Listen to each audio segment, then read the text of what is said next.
ओम शांति। 3 अगस्त 2023 के ईश्वरी महावाक्य सुनते हैं।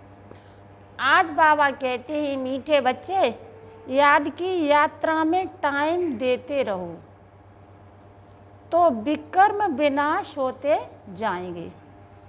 सबसे ममत्व मिट जाएगा, बाप के गले का हार बन जाएंगे। आज का प्रश्न है, गॉड फादर द्वारा तुम बच्चे किन 2 शब्दों की पढ़ाई पढ़ते हो? उन 2 शब्दों में कौन सा राज समाया हुआ है? उत्तर है, गॉड फादर तुम्हें इतना ही पढ़ाता कि हे आत्माएं, शरीर का भान छोड़ो और मुझे याद करो। यह 2 शब्दों की पढ़ाई इसीलिए पढ़ाई जाती है क्योंकि अब तुम्हें इस पुरानी दुनिया में पुरानी खाल नहीं लेनी है। तुम्हें नई दुनिया में जाना है। मैं तुम्हें साथ ले चलने आया हूँ, इसलिए देह सहित सब कुछ भूलते जाओ। गीत है, तुम ही हो माता पिता, तुम ही हो। ओम शांति। बच्चे सालग्राम जानते हैं कि कोई मनुष्य द्वारा हम शास्त्र नहीं सुनते हैं। इसको सत्संग नहीं कहा जाता है। बाबा कह रहे हैं, इसको सत्संग नहीं कहा जाता है, पढ़ाई कहा जाता है। अगर मनुष्यों से पूछा जाए तो कहेंगे कि हम सत्संग में जाते हैं, वह कहेंगे कि हम कॉलेज में जाते हैं। यह तो जानते हो, सत्संग में साधु संत विद्वान आदि सुनाने वाले होंगे। स्कूल में भी मनुष्य टीचर प्रोफेसर आदि होंगे।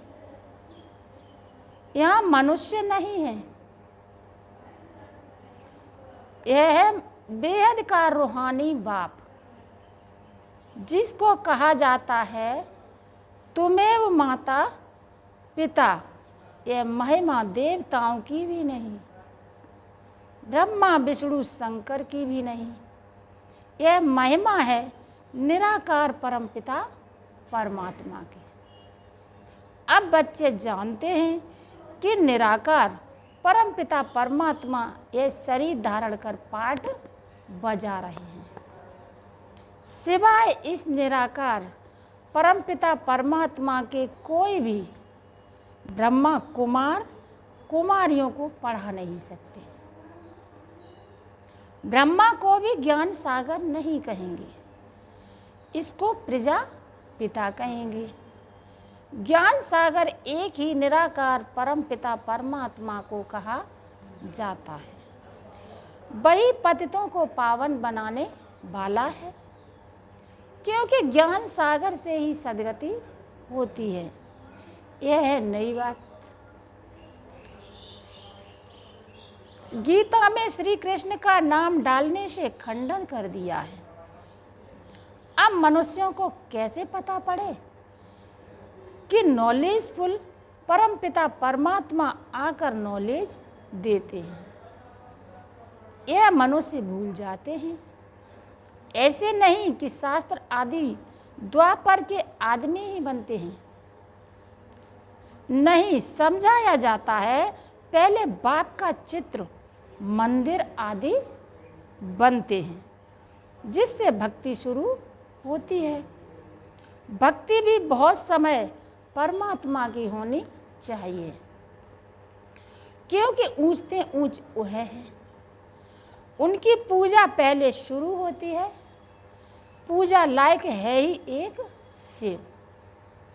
ऐसे नहीं कि ब्रह्मा विष्णु शंकर व जगत अम्मा जगत पिता पूजा के लिए लायक हैं।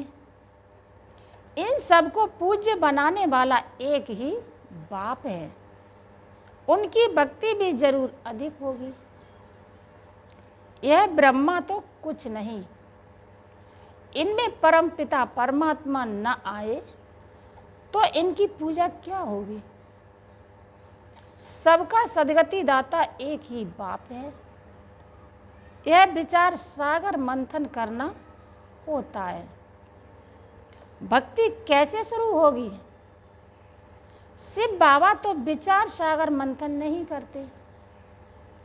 बच्चों को विचार सागर मंथन करना है। सरस्वती जो ब्रह्मा की मुख वंशावली है, उनको भी विचार सागर मंथन करना है। ऊंचते ऊंच है एक, अगर वह न आए तो दुनिया को पतित से पावन कौन बनाए। सब मनुष्य मात्र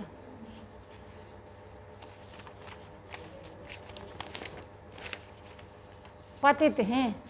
बाबा कह रहे हैं सब मनुष्य मात्र पतित हैं। अब शिव बाबा न आए तो स्वर्ग का वर्षा कौन देवे। निश्चय बुद्धि नहीं है तो विजय माला में पिरो न सकें। सपूत बच्चे सदैव गले का हार बनते हैं। बाप भी खुश होते हैं। यह बच्चा बड़ा सपूत आज्ञाकारी है। बहुत माँ बाप होते हैं जिनको 12-14 बच्चे भी होते हैं, जिनमें कोई कपूत कोई सपूत भी होते हैं। पतित पावन बाप के सिवाय पतितों का उद्धार कोई नहीं कर सकते। पतित पावन बाप के सिवाय पतितों का उद्धार कोई कर नहीं सकते हैं। तुम जानते हो कि गंगा नदी पर भी गंगा का मंदिर है, तो समझाना चाहिए कि यह गंगा फिर कौन है। क्या यह कोई शक्ति है जिससे पतित से पावन बनते हैं? बब पानी से पावन बनते हैं। बाप कहते हैं कि गंगा पतित पावनी नहीं, शिवाय योग के कोई भी पावन बन नहीं सकते। इसलिए तुम्हें कोई ज्ञान, बाबा कह रहे हैं इसलिए तुम्हें कोई गंगा स्नान नहीं करना है। योग का अर्थ है याद। बुद्धि का योग लगाना है। वह तो बहुत योग आसन आदि लगाते हैं, अनेक प्रकार के हठ योग करते हैं, उनको योग नहीं कहा जाता। माताएं अबलाएं हठ योग को क्या जाने। मनुष्य स्कूल में पढ़ते हैं, उसमें धक्के खाने की कोई बात नहीं रहती है। कोई न कोई इम्तिहान पास करते हैं, जानते हैं यह इम्तिहान पास करके यह बनेंगे। यहाँ भी तुम जानते हो यह भी इम्तिहान है। गॉड फादर पढ़ाते हैं, वह है पतित पावन। तुम्हारी है गॉड फादरली स्टूडेंट लाइफ। बाप पतित से पावन कैसे बनाते हैं? कहते हैं हे आत्माएं, इस शरीर का भान छोड़ो। इस पुराने शरीर को छोड़ना है। पहले पहले तुम्हारा शरीर गोरा था, अब आयरन एजेड हो गया है। अभी तुमको नई खाल तो यहाँ लेनी नहीं है, क्योंकि यहाँ तो 5 तत्व ही तमो प्रधान है। अभी मैं तुम बच्चों को अपने साथ ले जाऊंगा। कल्प पहले भी ले गया था। मैं कालों का काल हूँ, सबको वापस ले जाऊंगा, फिर तुमको अमरपुरी में भेज दूंगा। यह है मृत्यु लोक, छी दुनिया। इसलिए संगम युग को 100 बरस चाहिए, और तो हर एक युग 1250 साल का होता है। 1200 1250 बरस का होता है। इस पिछाड़ी के संगम युग की आयु बहुत छोटी है। जैसे ब्राह्मणों की चोटी छोटी होती है, वैसे संगम युग की आयु भी छोटी है। फिर यह दुनिया खत्म हो जाएगी तो नए मकान आदि बनाने शुरू करेंगे। उसमें पहले श्री कृष्ण आता है, वह शौकीन है महल आदि बनवाने का। कोई तो बहुत शौकीन था जिसने सोमनाथ का मंदिर बनवाया। बिरला भी शौकीन है, कैसा अच्छा मंदिर बनाया है। नंबर 1 में पूज्य है शिव बाबा। फिर भक्ति मार्ग में भी पहले सोमनाथ का मंदिर बनता है, सो भी कुछ समय बाद में बनता होगा। फिर पूजा शुरू होगी। अभी तो है घोर अंधियारा, रात पूरी हो फिर दिन आता है। बाप आए हैं, मैं रात और दिन के बीच में आता हूँ। बाप कहते हैं मैं रात और दिन के बीच में आता हूँ। महाभारी लड़ाई भी है। लिखा हुआ है कि यादवों के पेट से वह चीज़ें निकली जिससे सारे कुल का विनाश हुआ। तुम देख रहे हो, बरोबर विनाश के लिए तैयारी कर रहे हैं। समझते हैं कोई प्रेरक है। दोनों ने विनाश के लिए बॉम्ब बनाकर रखे हैं। आपते भी आने हैं। तुम तो प्रैक्टिकल में देख रहे हो। स्थापना भी हो रही है, विनाश भी सामने खड़ा है। समझो कोई ने विनाश नहीं देखा है। अच्छा, वैकुंठ तो देखते हैं ना। अच्छी तरह पढ़कर बाप से पूरा बेहद का वर्षा लेना है। तुमको साकार नहीं पढ़ाते हैं, शास्त्रों आदि की बात नहीं है। यह तो ज्ञान सागर स्वयं पढ़ाते हैं। तुम अपने को देही समझ बाप को याद करते हो। भगवान वाच अपने बच्चों प्रति कहते हैं, मैं तुम बच्चों के सम्मुख होता हूँ। जो मेरे बच्चे बनते हैं उनमें कोई सौतेले हैं, कोई मातेले। मातेले बच्चों को ही वर्षी का हक है। संशय बुद्धि को सौतेला कहा जाता है। उनको वर्षा नहीं मिल सकता। वह फिर पुरुषार्थ अनुसार प्रजा में चले जाते हैं। मातेले राजाई में आ जाते हैं। वह बाप को प्यार करते हैं, बाप उनको प्यार करते हैं। गाते भी है ना, तुम पर बलिहार जाऊंगा, बारी जाऊंगा। बाप कहते हैं मुझे याद करेंगे तो मैं तुमको मदद दूंगा। हिम्मते मर्दा मदते खुदा। और सबसे बुद्धि योग तोड़ एक से जोड़ना है। तुम कहते हो हम बाबा के हैं, यह सब कुछ बाबा का है। बाबा को हम कफन देते हैं और बदले में स्वर्ग के बेहद की बादशाही का वर्षा लेते हैं। इस पुरानी देह से हमारा ममत्व नहीं है। यह तो तमो प्रधान रोगी शरीर है। हमारे पास और क्या है?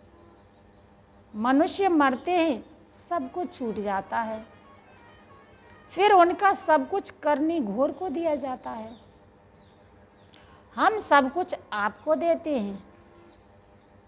ममत्व मिटाने के लिए हम निरंतर बाबा को याद करने का पुरुषार्थ करते हैं। माया फिर बिगड़ डालती है।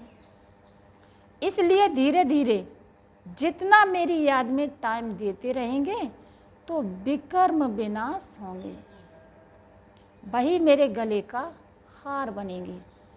कितना सहज समझाते हैं बाप। समझाते हैं यह रथ भी ड्रामा अनुसार मेरा मुकर्रर किया हुआ है। कौन सा रथ? ब्रह्मा बाबा का। और किसी में मैं आ भी नहीं सकता हूँ।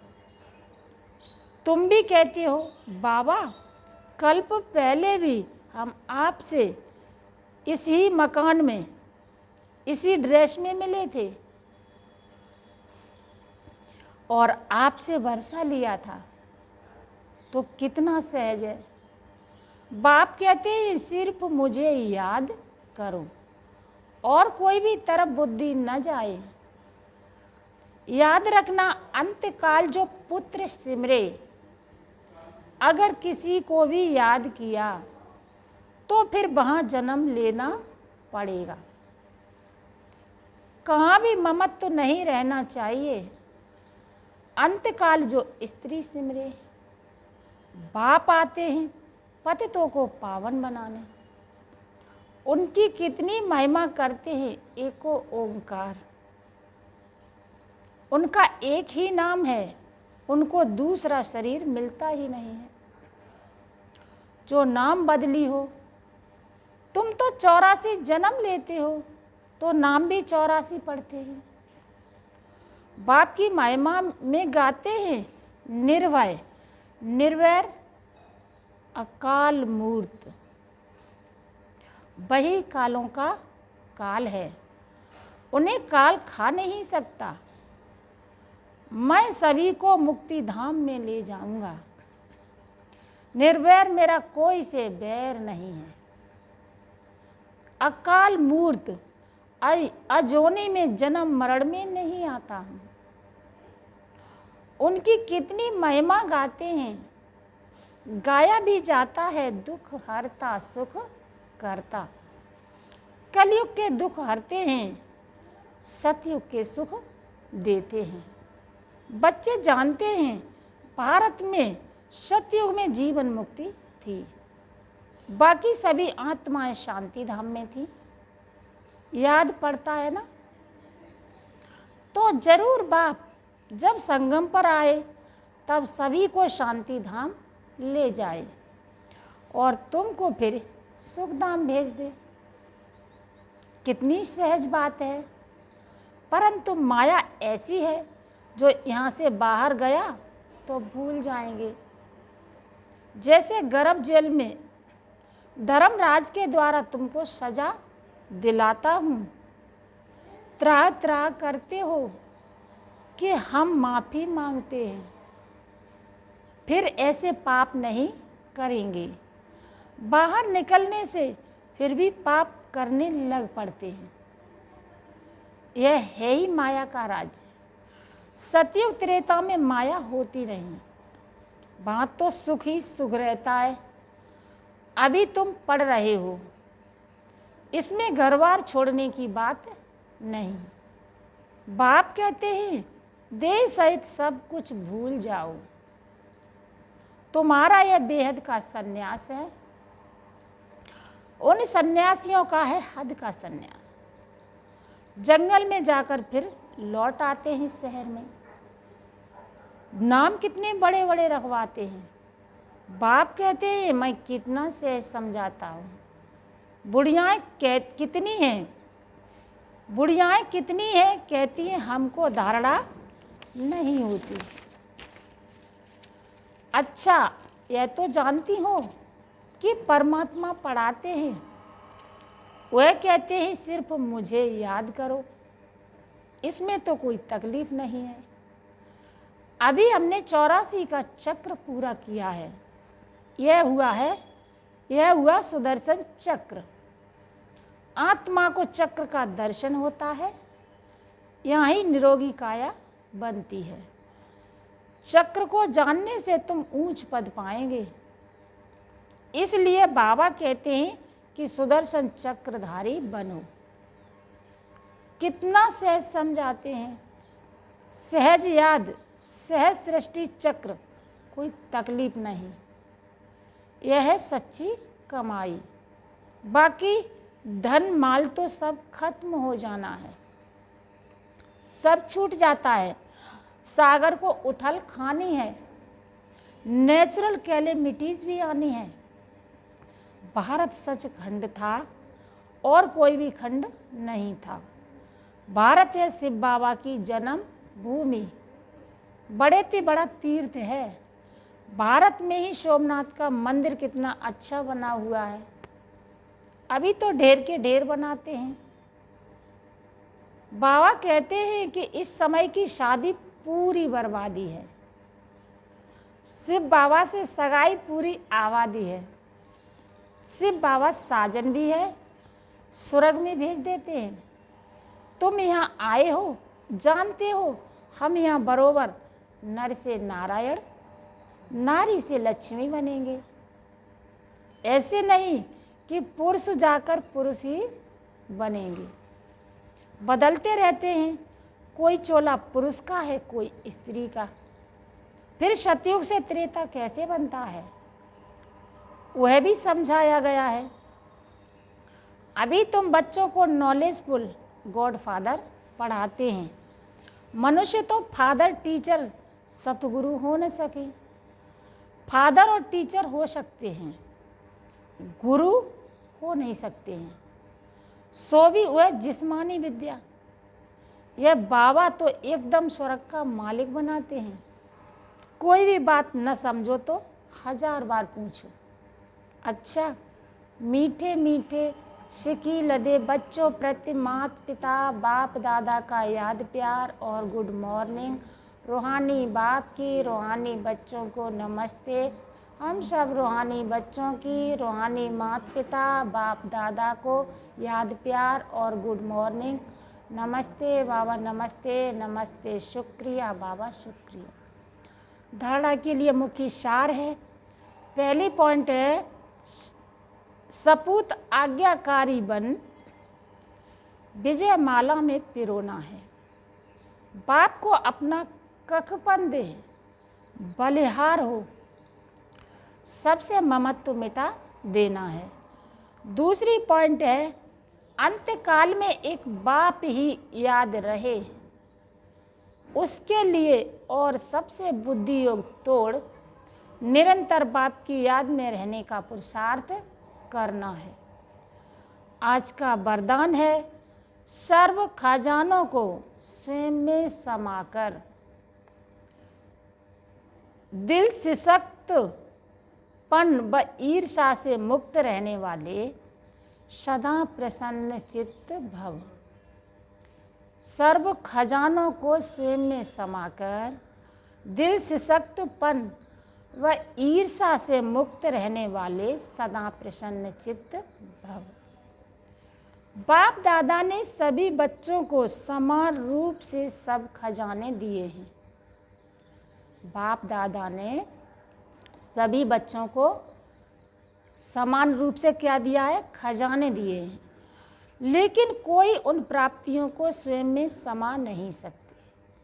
बस समय पर कार्य में लगाना नहीं आता तो सफलता दिखाई नहीं देती। फिर स्वयं से दिल सिसक्त हो जाते हैं। सोचते हैं शायद मेरा भाग्य ही ऐसा है।